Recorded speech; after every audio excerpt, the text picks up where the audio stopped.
Op zijn 35ste heeft Igor de Camargo nog altijd voetbalhonger. Met 5 goals ligt de Belgische Braziliaan mee aan de basis van het succes van KV Mechelen in de eerste periode. De Camargo geniet nog van elk moment op het voetbalveld. Et j'essaye d'entretenir ça de la meilleure forme possible parce que en tant que je peux et je suis productif pour une équipe, je pense que je peux y être encore. Je veux le faire avec beaucoup d'engagement, beaucoup de professionnalisme sur tout ça. Mais à un moment donné, ça va arrêter. Mais j'essaye de profiter au maximum. J'ai même dit, quand je suis arrivé ici en Belgique, mes 3 premiers mois ici, j'ai couru autant que j'ai couru 2 ans que j'étais à Chypre, par exemple. Je suis en train de connaître un nouveau style de jeu, un nouveau football que celui des 2 Belges. KV Mechelen heeft ongetwijfeld op papier de sterkste ploeg van de Proximus League. Er loopt heel wat talent rond. Maar er is nog iets dat indruk maakt op de Camargo. Y a pas mal de joueurs qui sont dans un bon niveau, notamment Joachim Van Damme, par exemple. Malgré sa taille, il est assez mobile, il a une technique assez...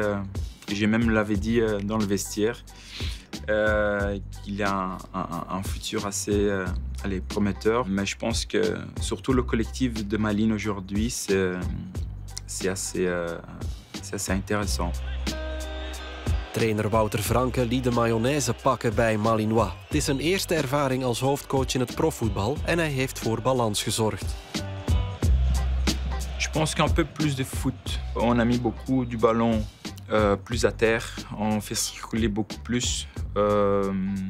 Pas qu'on faisait avant, mais je pense qu'à partir du moment que le collectif il est bien en place, qu'on se trouve sur le terrain, je trouve que ça, c'est le plus important pour une équipe, qu'un groupe il est bien fermé, bien ensemble, pour justement pouvoir avoir cet automatisme. Et je pense que ça, c'était un cas assez flagrant comparé au début de notre saison. Een seizoen dat ook overschaduwd wordt door het voetbalschandaal. Maar de club kan altijd rekenen op de onvoorwaardelijke steun van de supporters. Il y a plus de 10 000 abonnés, je pense, cette année ici, en D2. C'est quelque chose d'assez impressionnant.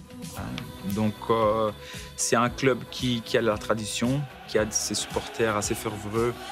Ça se voit la passion qu'il y a dans ces clubs et surtout pour vivre le foot. Et comme on dit, boire un pinch. Quand on regarde le match et tout ça, je pense que ça, c'est un bon endroit pour le faire. Quel est le meilleur public, celui de Sclessin ou celui de Malines? Là, c'est une question assez difficile. Mais je pense que ce sont 2 clubs avec la même passion, des styles différents, des supporters différents, mais avec une telle passion que ça montre l'envie d'aller au stade, de regarder un match autant qu'à Malines, autant qu'au Standard. Momenteel heeft KV niet de efficiëntie die het wel had op het einde van de eerste periode. Maar op 9 speeldagen van het einde is alles nog mogelijk. Quel est le principal concurrent de Malines dans cette course à la Jupiler Pro League? À Malines.